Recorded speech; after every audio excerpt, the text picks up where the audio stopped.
Hello दोस्तों, आप सभी का स्वागत है सीएसएन स्टडी में। और आप लोग देख रहे हैं कक्षा 8 का सामाजिक विज्ञान, जो कल के एग्जाम के लिए बहुत ही महत्वपूर्ण प्रश्न उत्तर के साथ हम लोग आज करने वाले हैं।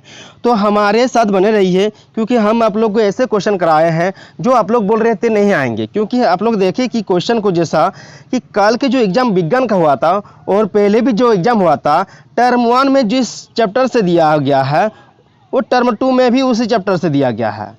यानी कि जितने भी क्वेश्चन है टर्म 1 टर्म 2 वो सारे चैप्टर आप लोग के पास जो सिलेबस मिला है वो उसके हिसाब से नहीं मेरे ख्याल से है।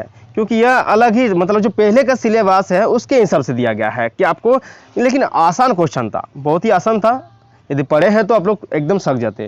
तो चलिए हम लोग उसी तरह से करने वाले हैं कि जैसे टर्म 1 में दिया है उसी चैप्टर को भी कुछ ऐसे अतिलघु प्रश्न उत्तर उठाए हैं और दीर्घ उत्तरीय प्रश्न उत्तर और लघु उत्तरीय प्रश्न उठाए हैं जो आपको एग्जाम में हर हाल में काल के एग्जाम में मदद करेंगे। तो चलिए हम लोग स्टार्ट करते हैं वीडियो को, क्योंकि देर ना करते हैं, क्योंकि आपके पास समय कम है और हमारे पास भी समय कम है। चलो मिलते हैं, आगे बढ़ते हैं। चलिए हम लोग पहला क्वेश्चन देखते हैं।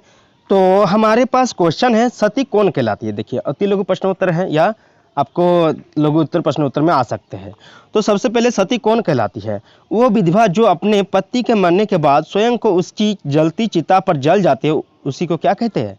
सती कहते हैं। तो पहले जमाने के लोग थे, जब उसका देखिएगा बहुत तरह की घटना, जब ईश्वर चंद्र विद्यासागर थे, वो हमारे कर्मटार जो विद्यासागर स्टेशन है झारखंड का, उसी नाम से विख्यात है। क्योंकि वो आए थे यहाँ पर, जो बाल विवाह था उसके बाद सती प्रथा था उसको कम करने के लिए आए थे, ताकि लोगों को जागरूक करने के लिए, एक सामाजिक सुधारक था जो।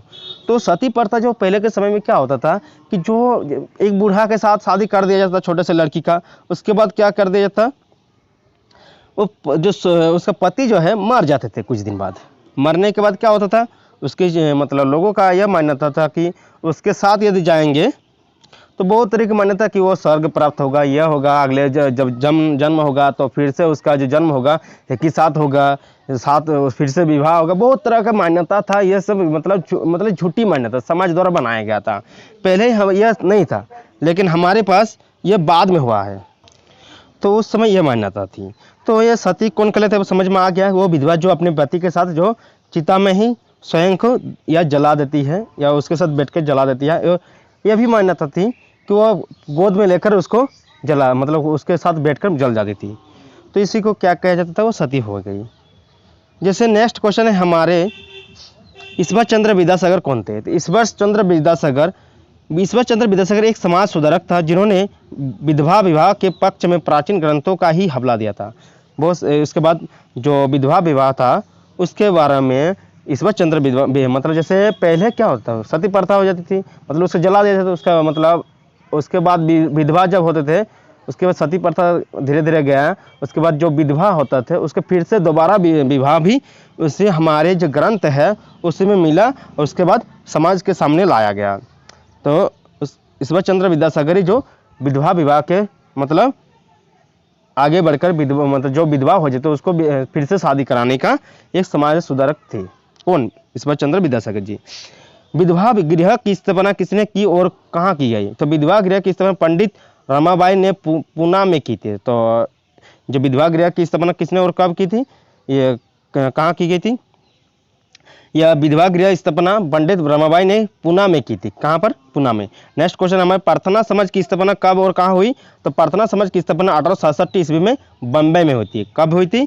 1867 ईस्वी में मुंबई में हुई थी। नेक्स्ट हमारे पास क्वेश्चन क्या है, परमहंस मंडली के सदस्य गुप्त बैठकों में क्या करते थे? जो परमहंस मंडली होता था, सदस्य गुप्त, जहाँ पर सदस्य गुप्त बैठकों में, वहाँ पर गुप्त बैठक किया जाता था, वहाँ पर क्या करते थे? तो परमहंस मंडली के सदस्य गुप्त बैठकों में भोजन और स्पर्श जैसे विषयों में परंपरागत जातियों नियमों का पालन नहीं करते थे। उन्होंने सामाजिक जीवन में जातीय पूर्वग्रहों को त्यागने का आह्वान किया गया। जो जाति भेदभाव है उसको पूर्वग्रह को त्यागने का आह्वान क्या करते थे? वहाँ पर मतलब गुप्त बैठते थे। जो परमहंस मंडली था वह स्पर्श, बहुत सारे के भोजन स्पर्श, इन पर चर्चाओं पर क्या होते, और वो जातीय नियमों का पालन नहीं करते थे। मतलब जैसे खाना हो गया इसका हाथ से नहीं खाएंगे, स्पर्श नहीं करेंगे। बहुत सारी जो सामाजिक मान्यताएं अभी भी चल रहा है, प्रचलन में है, ये कुरीतियाँ हैं, इसको हटाना बहुत ही जरूरी है ना। तो यह उस समय परमहंस मंडली द्वारा इसको मतलब ये लोग नहीं मानते थे, यह गुप्त बैठक करके इस पर क्या सामाजिक सुधार का काम किया जाता था। पेरियार किसके आलोचक थे? तो पेरियार हिंदू वेद पुराणों के कट्टर आलोचक थे। पेरियार हिंदू वेद पुराणों के कौन थे? कट्टर आलोचक थे। खासकर वे मनु द्वारा रचित संहिता, भगवद गीता और रामायण के कटु आलोचक थे। ठीक है, जो मनु द्वारा जो रचित संहिता था, भगवद गीता और रामायण के कटु आलोचक थे। हमारे पास क्वेश्चन है, शूद्र से आप क्या समझते हैं? शूद्र यानी कि जो शूद्र मतलब देखिए ब्राह्मण, क्षत्रिय, शूद्र और बहुत सारे मतलब जाति भेदभाव था उस समय। तो हिंदुओं में भी उसमें जो छोटे मतलब नीचे जाति से आते थे उसको शूद्र कहते थे। तो जैसे संविधान को लागू किया गया, मतलब संविधान लागू होने से पूर्व जो जितने भी हिंदू थे उसमें तथाकथित मतलब निम्न समझी जाने वाली जातियों को क्या कहते थे? शूद्र कहते थे।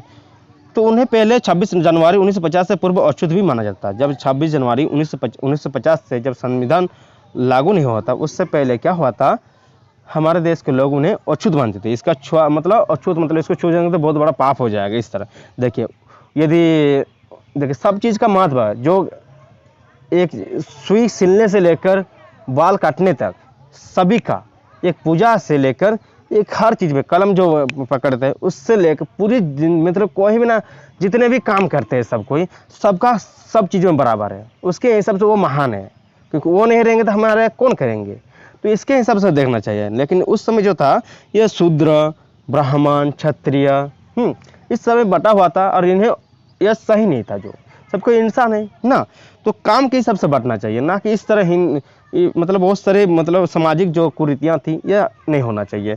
तो शूद्र सब के इस समझते हैं तो इसको लिखिएगा आप लोग। संविधान लागू होने से पूर्व तक हिंदुओं में प्राय तथाकथित निम्न समझी जाने वाली जातियों के लघु शूद्र समझे जाते रहे हैं। उन्हें पहले 26 जनवरी 1950 से अछूत भी माना जाता रहा था। ठीक है, नेक्स्ट हमारे पास क्या है, जाति प्रथा से आप क्या समझते हैं? जाति प्रथा, भारत में जाति प्रथा का जन्म हाल ही की अथवा नई बात नहीं या घटना नहीं है। देखिए भारत में जाति प्रथा है वो पहले से ही आ रही है, यह नया बात नहीं है।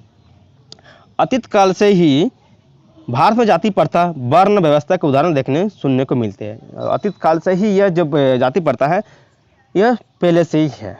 ठीक है, लेकिन हमें इसको जाति प्रथा को ख़त्म करना है ना, तो हमें उन सबको मानना नहीं है। देखिए कुछ चीज़ बुराइयां भी है, कुछ अच्छाई हैं। बुराइयां चीज़ को हमको पीछे छोड़ना है, तब ना आगे बढ़ पाएंगे। देखिए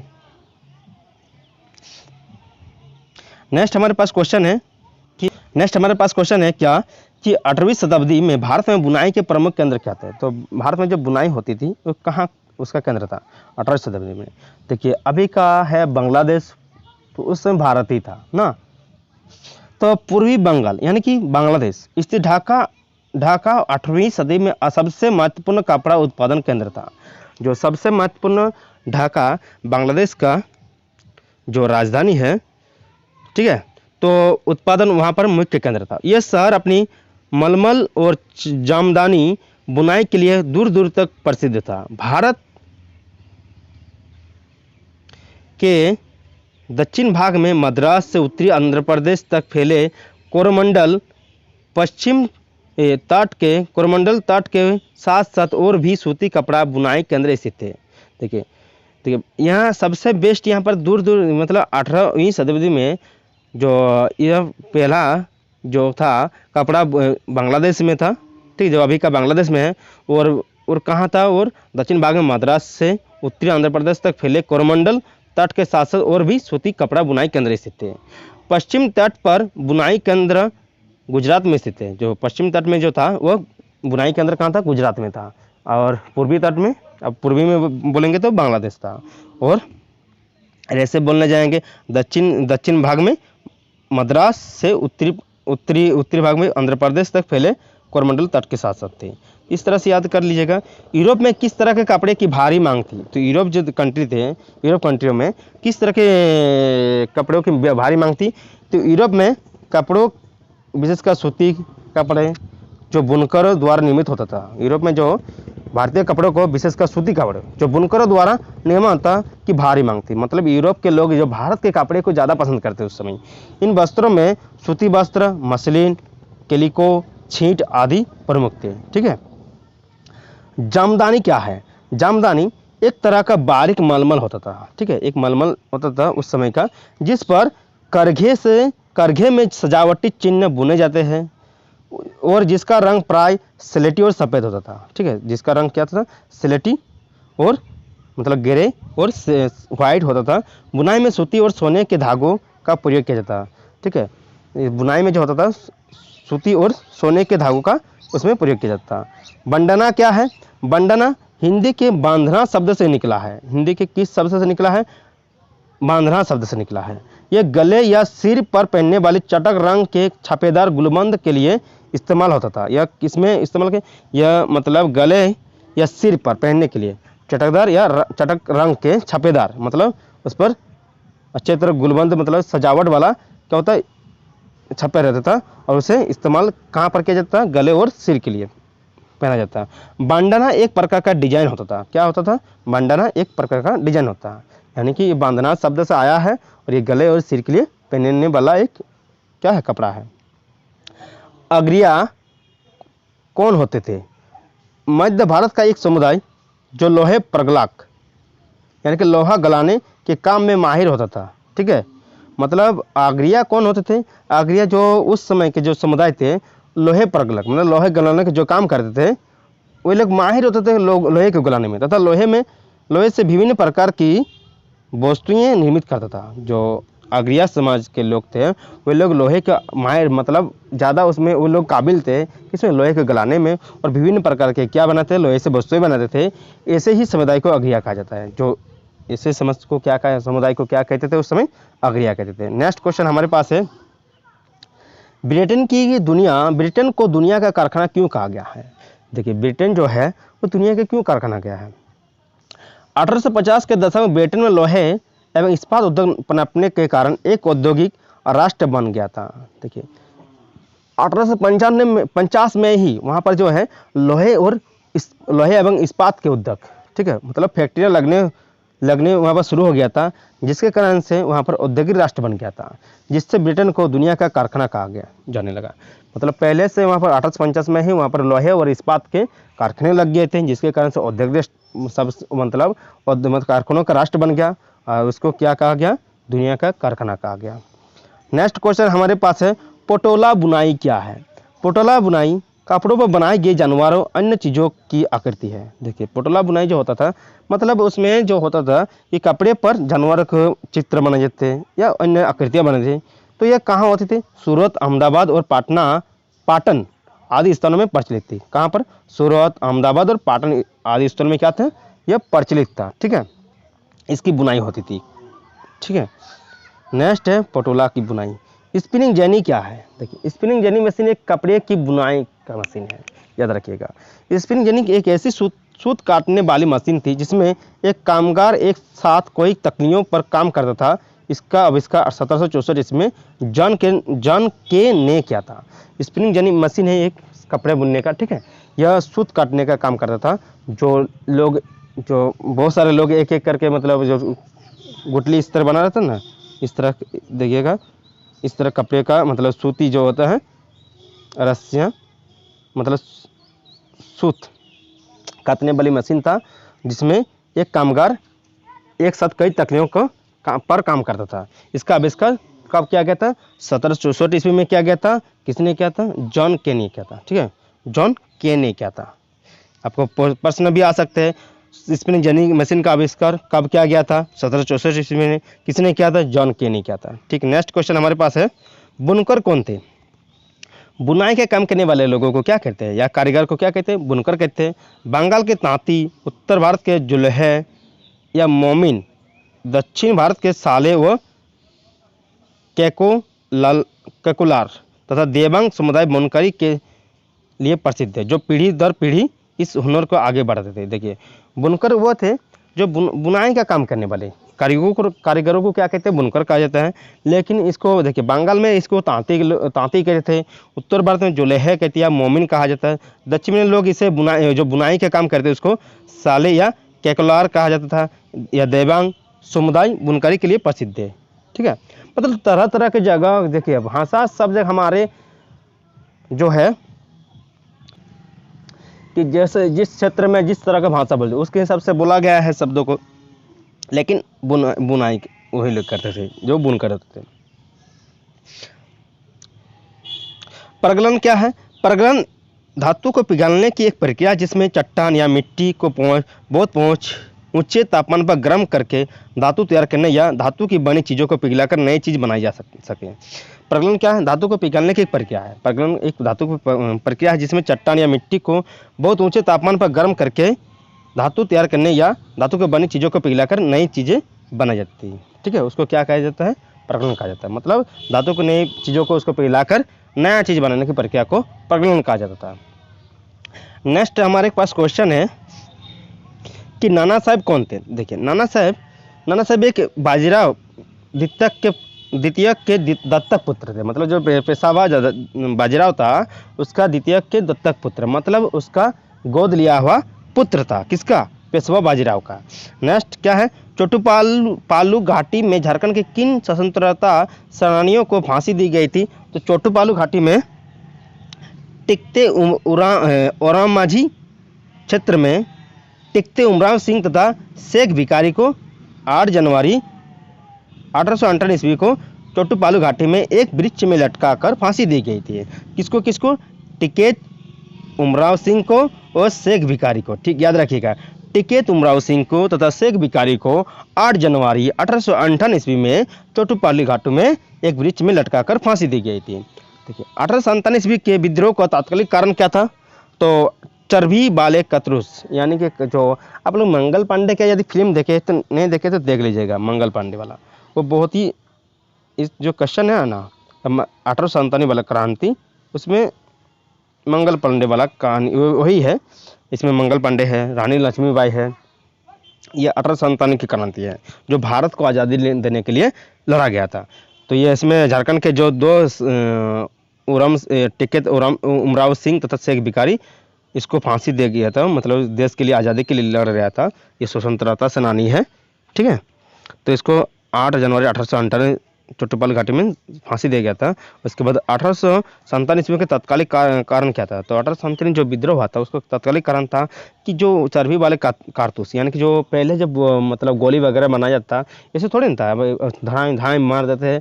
पहले उसको मतलब इस तरह का होता था, उसके ऊपर एक पाइप घुसा जाता है, उसको इसके अच्छी तरह से मिलाया जाता है, उसके बाद उसको मिलाने के बाद उसके बाद फायर किया जाता था। ठीक है, तो उसमें चर्बी मिला होता था कि ताकि पूरा जल जाए। कि ओरामाजी चर्बी वाले कारतूस जो इनफील्ड नामक राइफल में भरने से पूर्व मुंह से खोलने पड़ते थे। उसमें मतलब जो उसमें जो चर्बी वाले कारतूस जो था उसमें पहले मुंह से खोलना पड़ता था। उसको जैसे बम को पहले क्या ऐसे करके मुंह से तोड़ना पड़ता था, उसके बाद फेंकना पड़ता, उसी तरह मुंह से लगाना पड़ता, उसके बाद इसमें भरना पड़ता था। किसमें? ये राइफल में।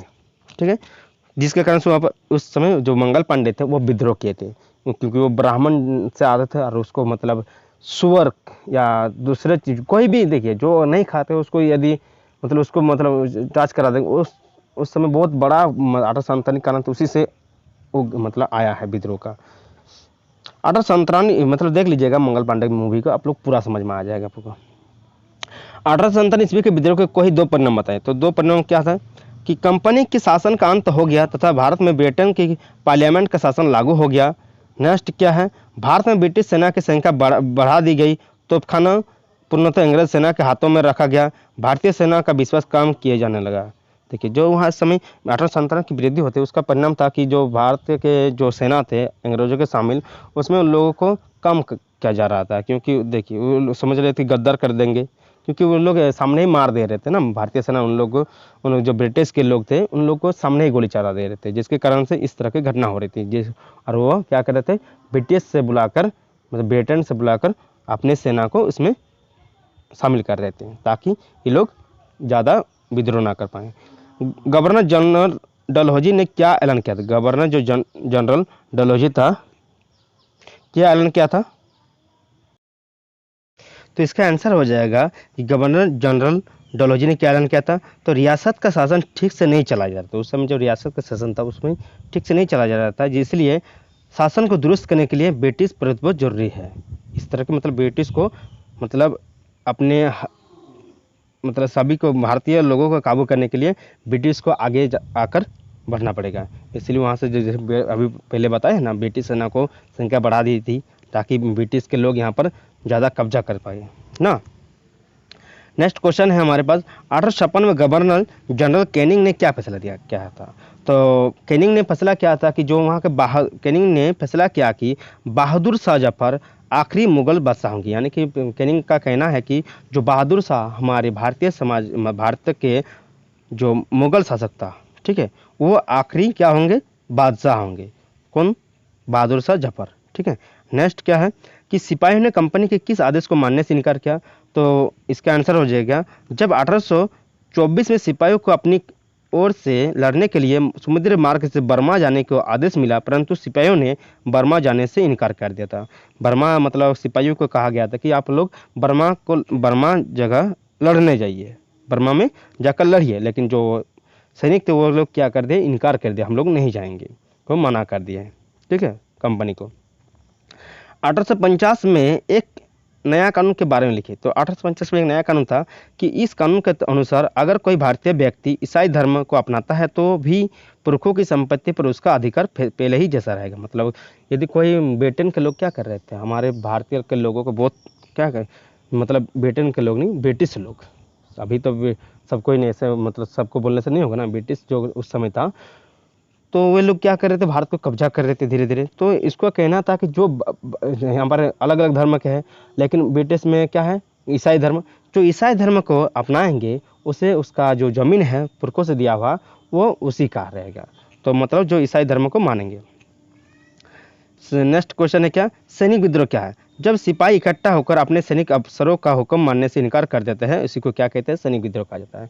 उस समय क्या होता है, सैनिक विद्रोह इसलिए होता है क्योंकि जो भारत के जो बहुत सारे जो अभी बताए ना, कारतूस में चर्बी आ गया था, जिसके कारण सभी विद्रोह होता, तो हुक्म नहीं मानना शुरू कर दिया, क्योंकि हमारे भारत में होकर हमारे ऊपर कब्जा करे, उन लोगों को समझ में आ गया था, इसीलिए उनको क्या कर रहे थे, उनका हुक्म नहीं मान रहे थे। तो इसमें बहुत सारे क्वेश्चन हैं, आप लोग इसमें देखिएगा, तो इनमें कुछ नाम आपको लिखने के लिए आएंगे, जैसे उन प्रमुख भारतीय नेताओं का नाम लिखे जिन्होंने 1857 के विद्रोह में सक्रिय रूप से भाग लिया। तो 1857 के विद्रोह में निम्नांकित प्रमुख नेताओं ने भाग लिया था, मंगल पांडे, मुगल सम्राट बहादुर शाह जफर, नाना साहिब, बख्त खान, कुंवर सिंह, तात्या टोपे तथा लक्ष्मीबाई। इस सब रानी लक्ष्मीबाई भी हमारे 1857 की क्रांति में लड़े थे। इसमें रानी लक्ष्मीबाई से भी आपके कुछ क्वेश्चन आ सकते हैं, इसको याद कर लीजिएगा। मंगल पांडे को आप लोगों को बता दिए कि उसका फिल्म देख लीजिएगा, आप लोगों को पूरा मस्त लगे फिल्म देखने में, बाद में देख लीजिएगा क्योंकि आपके पास अभी समय नहीं है, ठीक है। आप लोग को जैसे एग्जाम खत्म हो जाए तो उसके बाद देख लीजिए। नेक्स्ट क्वेश्चन है कि जिससे आपको आ सकता है कि रानी लक्ष्मीबाई की मृत्यु कब हुई थी, या तो रानी लक्ष्मीबाई की अंग्रेजों के साथ लड़ते हुए 1858 में मृत्यु हुई थी या शहादत हुई थी, ठीक है। इसके बाद बहुत सारे क्वेश्चन है, इंपॉर्टेंट क्वेश्चन, ये एक वीडियो बहुत लंबा चौड़ा बन जाएगा, इसीलिए हम इसको अलग वीडियो में आप लोगों के लिए बना देते हैं। और आप हमारे चैनल में CSN स्टडी जो टेलीग्राम चैनल है उसमें जुड़ जाइए और इस PDF को उसमें सेंड कर देते हैं, ठीक है। आप लोग नहीं जुड़े हैं तो जल्दी से जुड़ जाइए, ठीक है। और हमारे चैनल में आप लोगों को कैसा मदद पहुँचा रहे हैं वो आप कमेंट बॉक्स में जरूर कमेंट कीजिए। और एक बात कहना है कि हमारे चैनल को सब्सक्राइब करना मत भूलिएगा, और जितना भी वीडियो बनाते हैं उसको पूरा देखिएगा, नहीं कि बोलिएगा कि नहीं मिला है, वीडियो नहीं है, आपके चैनल से महत्वपूर्ण प्रश्न बताते हैं लेकिन नहीं मिला है। ऐसा नहीं है कि नहीं मिलता है, मिलता है, लेकिन पूरा वीडियो को नहीं देखते हैं। तो पूरा वीडियो को देखिएगा। मिलते हैं नेक्स्ट वीडियो के साथ। जय हिंद, अच्छी तरह से एग्जाम दीजिए आप लोग।